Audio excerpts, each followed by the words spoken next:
오늘 본문을 가지고 어정쩡한 그리스도인이라는 제목으로 함께 하나님의 말씀을 나누도록 하겠습니다. 우리는 요즘 계속해서 다윗에 대한 말씀을 살펴보고 있습니다. 다윗의 삶을 보면요, 인생의 그래프가 잘 올라가다가 밧세바 사건 이후부터 급격하게 떨어지는 것을 볼 수가 있습니다. 영적인 모습도 굉장히 떨어지고요, 그의 삶의 질도 그때부터 완전히 떨어지는 것을 볼 수가 있습니다. 밧세바에게서 낳은 아들이 죽었습니다. 그리고 큰아들 암논도 죽어요. 그리고 지난주 말씀에서 살펴본 것처럼 결국 압살롬까지도 죽습니다. 전쟁에서 승리는 거두었지만 아들 하나를 또 잃어버린 거예요. 여러분, 이때 다윗의 마음이 어땠을까요? 18장 33절에 이렇게 말씀합니다. 같이 읽죠. 시작. 왕의 마음이 심히 아파 문 위층으로 올라가서 그가 올라갈 때에 말하기를 내 아들 압살롬아, 내 아들 압살롬아, 차라리 내가 너를 대신하여 죽었다면 압살롬 내 아들아 하였더라. 내 아들아. 정말 괴로워하는 모습을 우리가 볼 수가 있습니다. 여러분, 다윗이 이때에 어떤 생각을 했겠습니까? 어떤 마음을 가졌을까요? 아마 밧세바 사건을 떠올리지 않았겠습니까? 내가 그때 그 범죄만 행하지 않았어도, 내가 정말 그때 그렇게 행동하지만 않았어도 오늘 이런 일은 우리 가정에 없었을 텐데. 여러분, 그런 후회가 계속해서 들었을 거예요. 엄청난 자책감 속에서 시간을 보내고 있습니다. 점점 더 괴로워지는 거예요. 여러분, 그렇습니다. 죄의 결과는 정말 혹독합니다. 우리의 생각 이상으로 혹독할 수 있어요. 우리도요, 죄의 결과를 만약 안다면 우리가 쉽게 죄를 지을 수 있겠습니까? 여러분, 내가 죄를 지었을 때에 이런 상황이 나에게 온다는 것을 알면 우리는 죄를 안 짓게 되겠지요. 결과가 이 정도일 줄 모르기 때문에 우리가 죄 짓는 것 아니겠어요? 여러분, 결과를 꼭 경험하고 깨닫는 인생이 아니라 결과를 예상하고 깨닫는 그런 복된 인생 될 수 있기를 간절히 소망합니다. 그런데 여러분, 안타까운 게 뭔 줄 아세요? 우리는요, 꼭 내가 직접 경험을 해봐야 그때에 깨닫게 된다는 거예요. 훈련을 통해서 되지 않더라고요. 교육 잘한다고 되는 게 아니에요. 아무리 좋은 말로 해준다고 해서 깨닫지 않습니다. 우리는 내가 그 자리에 가봐야 아는 거예요. 그 자리 가봐서 이 말이 그 말이었구나. 우리는 그제서야 깨닫게 되더라는 거예요. 그러니까요, 우리는요, 죄의 결과를 알면서도 어쩌면 죄를 짓고 살아가는 것입니다. 뭔가 좀 애매하지 않습니까? 여러분, 우리의 삶에 보면요, 굉장히 애매한 것들이 많아요. 양쪽의 다리를 다 걸치고 살아가는 모습이 우리 안에 얼마나 많은지 모릅니다. 여러분, 우리의 믿음을 보세요. 여러분, 우리에게 믿음이 없습니까? 아니에요. 우리 믿음이 있잖아요. 다 믿음이 있어요. 분명히 믿음이 있습니다. 그런데 또 어느 순간에 보면 오늘 내 모습에 믿음이 전혀 없는 것처럼 살아가는 우리의 모습을 보기도 합니다. 뭔가 어정쩡하게 우리가 살아가요. 왜 이렇게 되는 것일까요? 오늘 본문에서 보면 다윗도 그래요. 정말 어정쩡한 행동을 취합니다. 믿음이 있는 것도 아니고 아닌 것도 아니고, 하나님을 의지하는 것도 아니고 하나님을 의지하지 않는 것도 아니에요. 정말 중간에서 애매하게 모든 것을 행동하는 것을 보게 됩니다. 그러니까요, 이스라엘 백성들 가운데 자꾸 불화가 일어나기 시작합니다.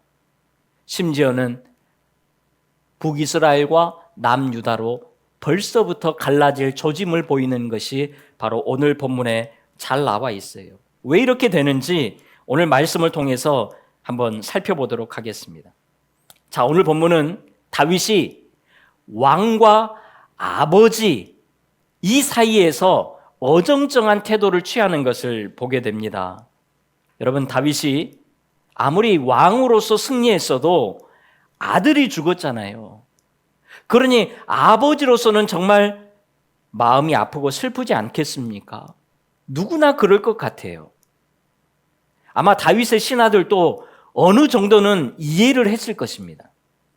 그런데 다윗의 슬픔이 너무 심한 거예요. 여러분, 오늘 보면 3절을 보세요. 그날의 백성들이 싸움에 쫓겨 부끄러워 도망함같이 가만히 성읍으로 들어가니라. 여러분, 군사들이 수고하고 전쟁에 승리하고 돌아왔는데 영웅 대접은커녕 죄인이 된 것처럼 조용히 집으로 들어갔다라는 거예요. 여러분, 다윗의 마음은 이해하지만 왕으로서 군사들을 이렇게 만드는 것도 솔직히 아니잖아요. 다들 자기의 목숨을 걸고 싸우고 왔는데 이렇게 하면 안 되잖아요. 그래서 한 성격한다는 요압이 다윗에게 그 즉시 찾아갑니다. 그러면서 이야기해요. 왕이요, 이렇게 하시면 안 됩니다. 우리가 다 죽고 우리가 패배하는 것을 원하셨습니까? 그것이 아니잖아요. 그런데 군사들에게, 수고하고 온 군사들에게 이렇게 하는 것은 아닙니다. 나가서 격려하고 위로하십시오. 강하게 이야기를 합니다. 그러면서 7절에 이렇게 이야기를 해요. 같이 읽습니다. 시작. 내가 여호와를 두고 맹세하옵나니 왕이 만일 나가지 아니하시면 오늘 밤에 한 사람도 왕과 함께 머물지. 아멘. 왕이 나가서 군사들을 위로하지 않으면 나라도 왕을 대항해서 떠날 것입니다 라고 이야기를 하는 거예요. 강하게 이야기하는 것입니다. 그리고 사실 지금 요압의 말이 맞잖아요. 그래서 다윗이 백성들 앞에 서서 백성들을 위로하고 격려하는 것을 볼 수가 있습니다. 여러분, 여기에서 다윗의 문제가 뭐지요? 자기의 감정이 너무 앞섰다는 것입니다. 충분히 아버지로서의 그 마음은 이해를 합니다. 그런데 왕으로서 볼 때에 자신의 감정이 너무 앞섰다는 거예요. 여러분, 오늘 우리 그리스도인들은 감정이 앞서면 안 됩니다. 세상 사람들도 굉장히 냉철하거든요. 그런데 우리 그리스도인들이 감정에 취해서 살아간다면 굉장한 실수를 우리도 할 수밖에 없어요. 여러분, 우리가 내 감정에 집중하고 내 감정을 앞세우다 보면요, 그때부터는 나만 보이기 시작합니다. 나만 보이니까요, 상대방이 안 보이는 거예요. 그래서 내 감정대로 하다 보면 상대방은 상처를 받기 쉽다라는 거예요. 그리고 우리가 우리의 감정에 집중하다 보면요, 여러분, 하나님도 안 보인다는 거예요. 여러분, 우리가 정말 힘들고 어려운 일을 만나게 되면 누구나 지치기 쉽습니다. 그리고 하나님께 약간의 실망하는 마음이 생길 수도 있어요. 왜 하나님 이렇게 하셨지? 굳이 하나님 나에게 이렇게 하실 이유가 없는데 왜 하나님은 이렇게 하시지? 실망이 들 때가 있습니다. 그러면 여러분은 어떻게 하지요? 그때부터 말씀을 안 읽어버려요. 기도도 의도적으로 쉬어버립니다. 여러분, 잘 생각해 보십시오. 여러분, 우리가 힘들고 어려울 때에 기도가 안 되는 게 아니에요. 내가 안 하는 거죠.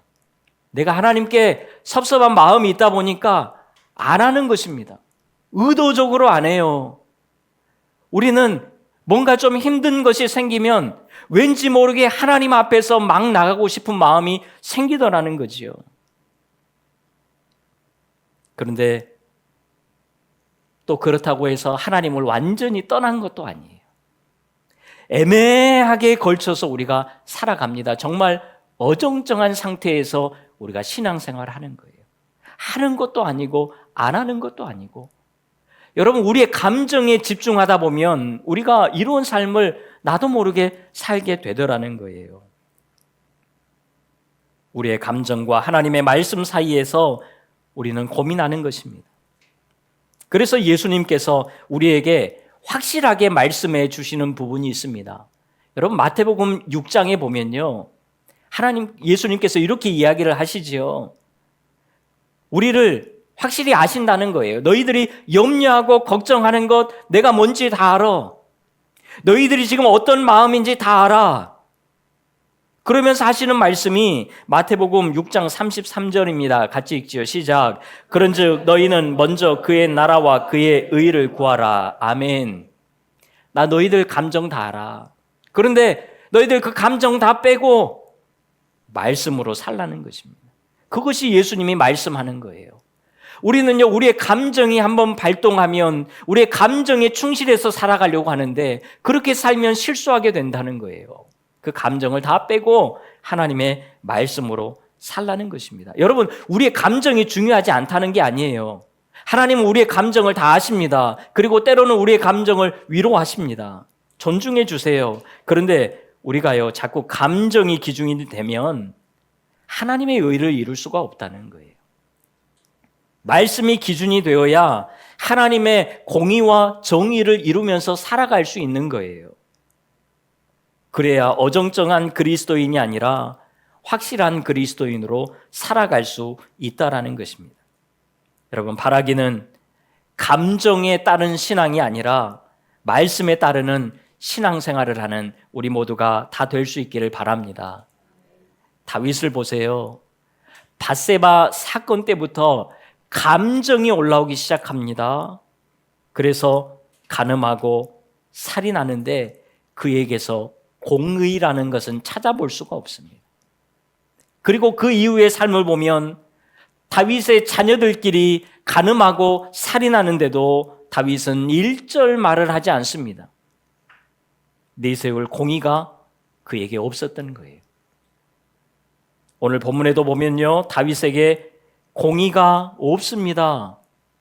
여러분, 오늘 우리가 읽었던 본문 뒤를 보면 다윗이 돌아온다는 소식을 듣고 시므이라는 사람이 가장 먼저 찾아옵니다. 여러분, 시므이가 누굽니까? 다윗이 도망갈 때에 다윗을 쫓아오면서 계속해서 저주했던 사람이 시므이입니다. 그런데 다윗이 돌아올 줄 몰랐는데 돌아오니까요, 그 앞에 가서 그냥 엎드려서 빌기 시작합니다. 그것도 혼자 가면 안 될 것 같으니까 1000명의 굉장한 지도자들, 다윗 왕국의 유능한 사람들을 데리고 가서 그 앞에 바짝 엎드리는 거예요. 용서해 달라는 것입니다. 그러자 아비새가 이렇게 이야기를 해요. 21절에 보면 아비새가 대답하여 이르되 시므이가 여호와의 기름 부으신 자를 저주하였으니 그로 말미암아 죽어야 마땅하지 아니하니까 라고 이야기를 합니다. 사실 이 말이 맞지요. 시므이는 처벌을 받아야 마땅한 자였습니다. 왕을 저주했잖아요. 왕의 기름 부은 자, 다시 말해서 하나님을 향해서 저주했기 때문에 충분히 벌을 받아야 되는 사람입니다. 그런데 다윗이 그냥 놔둬요. 왜요? 다윗에게는 공의가 없거든요. 당장 눈앞에 보이는 현실적인 유익이 더 중요했던 것입니다. 공의라는 게 보이지 않아요. 자, 그리고 시므이와 함께 온 사람이 또 한 사람이 있습니다. 시바라는 사람이죠. 무비보셋의 종입니다. 다윗이 도망갈 때에 다윗에게 음식을 주면서 후하게 대접했던 사람이에요. 그런데 그가 다윗에게 거짓말로 그렇게 한 거죠. 그래서 다윗이 만약에 예루살렘으로 돌아가면 자기가 거짓말했다라는 것이 다 들통나기 때문에 미리 달려와서 바짝 엎드린 것입니다. 그리고 다윗이 예루살렘의 근처에 가면서 무비보셋을 만나게 되는데 이 무비보셋의 말을 듣고 진실이 뭔지 그제서야 다 알게 됩니다. 그런데 다윗은 시바와 재산을 반반 나누라고 이야기를 합니다. 여러분, 시바가 왕을 향해서 거짓말을 했잖아요. 왕의 가족을 두고 음해를 했습니다. 그러면 벌 봐야지 마땅하지요. 그런데 다윗에게는 공의가 없었거든요. 그냥 자기에게 잘해줬던 그 감정이 남아있기 때문에 반반씩 나누라는 거예요. 공의보다 감정이 앞서는 것입니다. 여러분, 30절에 보면 무비보셋의 진심이 잘 드러납니다. 우리 함께 읽지요. 시작. 무비보셋이 왕께 아뢰되 내 주 왕께서 평안히 왕궁으로 돌아오시 그로 그 전부를 차지하게 하옵소서 하니라. 자, 여러분, 무비보셋의 진심이 그대로 드러납니다. 그런데 다윗은 이렇게 말하는 무비보셋을 향해서 그 어떤 말도 하지 않아요. 그리고 재산 반반 나누라고 한 뒤에 아무런 기준을 정해주지 않습니다. 정말 어정쩡하게 넘어가 버리는 거예요. 여러분, 우리가 어정쩡하게 신앙생활 한다는 것은요, 공의가 없다는 거예요. 하나님의 말씀에 기준이 없다는 것입니다. 그러니까요, 상황에 따라 달라지고 감정에 따라 움직이게 되는 것입니다. 여러분, 감정을 빼고 말씀을 기준 삼아서 오늘을 살아갈 수 있는 우리 모두가 다 될 수 있기를 주님의 이름으로 축원합니다.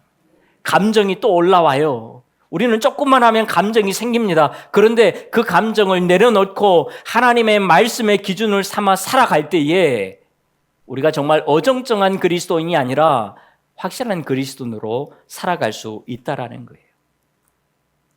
자, 결국 요압의 충원 때문에 약간의 불안한 조짐은 있었지만 그래도 잘 마무리되었습니다.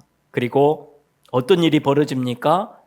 이스라엘 모든 지파의 백성들이 자기들끼리 모여서 논쟁을 하기 시작합니다.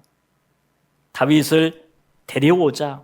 아니다, 우리가 다윗을 한번 배반했기 때문에 데려오면 안 된다. 자기들끼리 변론을 하는데요, 오늘 성경은 변론이지만 마치 거의 전쟁하듯이 싸웠다라는 거예요.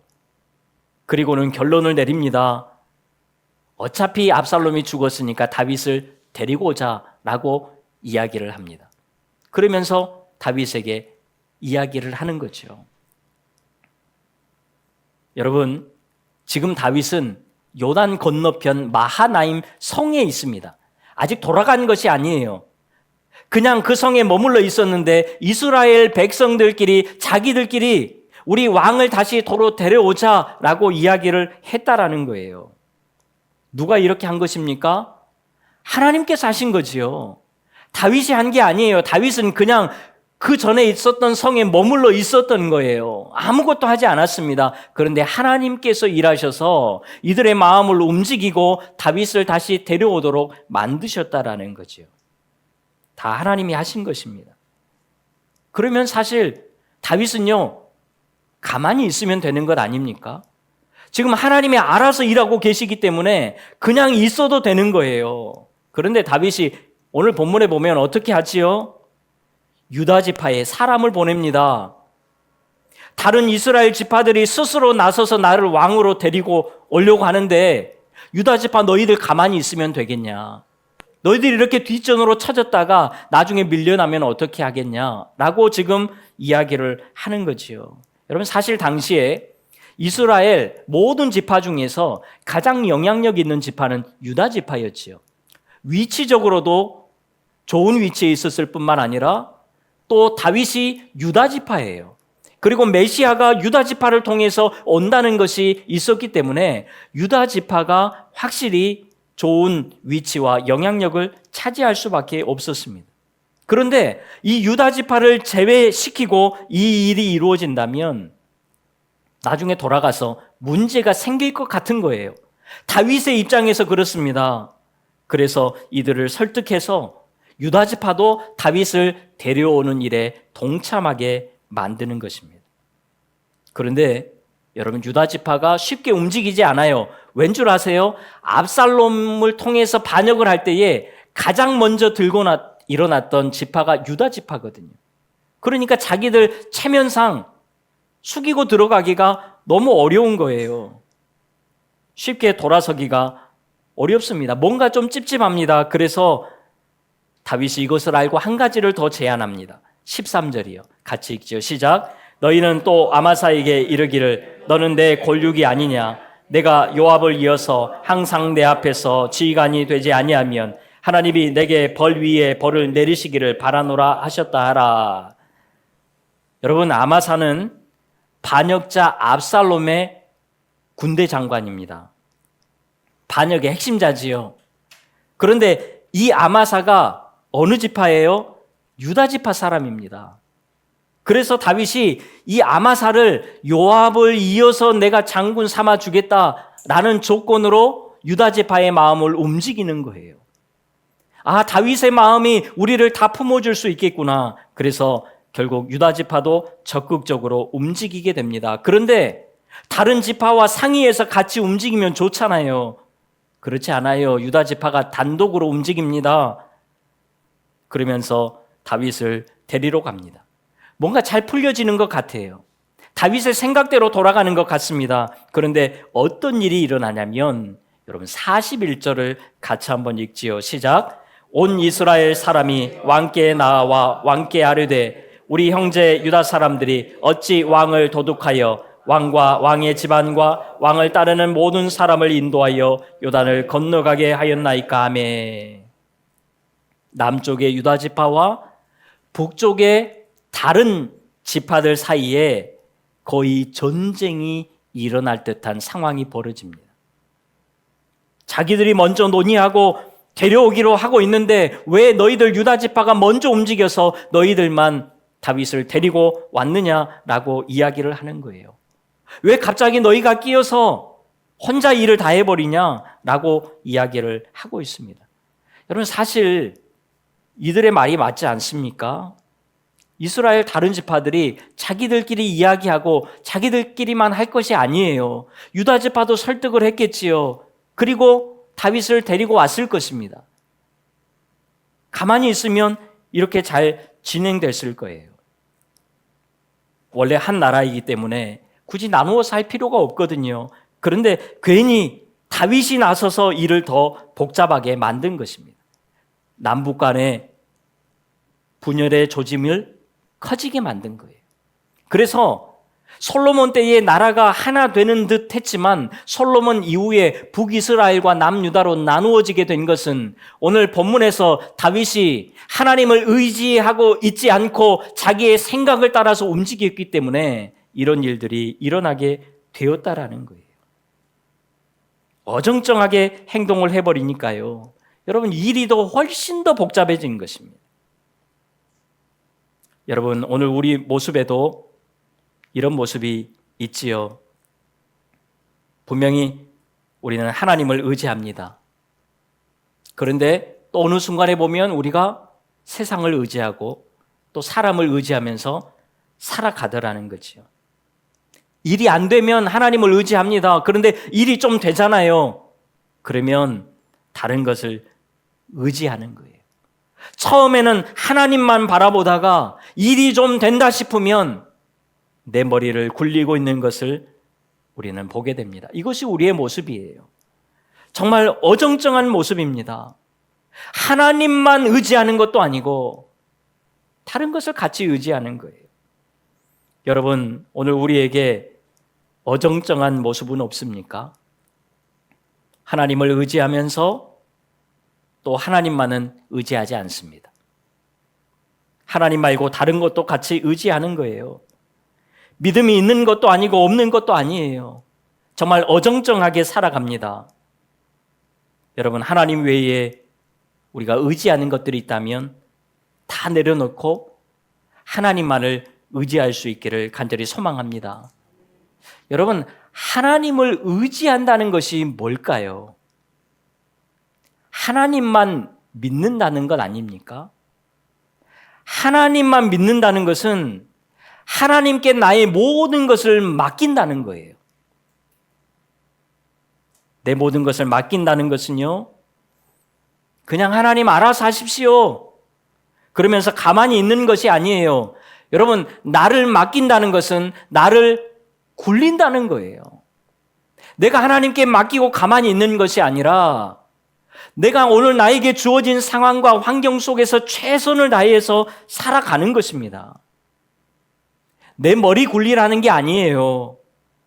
내 삶으로 최선을 다해서 살아가면서 누가 해주겠지, 사람을 의지하는 것이 아니고요.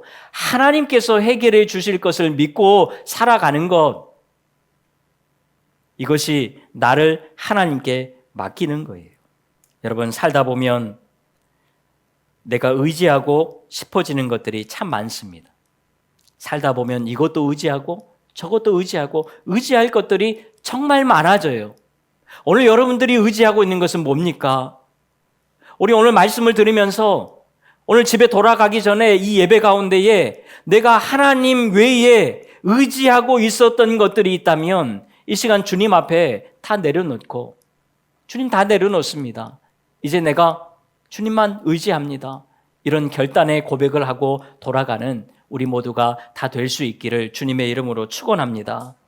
이것저것 의지하고 어정쩡하게 살아가는 그런 그리스도인이 아니라 정말 확실한 그리스도인으로 하나님만 붙들고 살아갈 수 있는 우리 모두가 다 될 수 있기를 주님의 이름으로 축원합니다. 기도하겠습니다. 하나님, 하나님만 의지하고 살아갈 수 있는 우리 모두가 되게 하여 주시옵소서. 하나님 외에 의지할 것들이 우리의 삶에 매일매일 덕지덕지 달라붙는데 다 떨어내고 정말 하나님만 바라보고 하나님께 시선을 고정하고 오늘 또 믿음으로 달려나아가는 우리 모두가 되게 하여 주시옵소서. 예수님의 이름으로 기도하옵나이다. 아멘.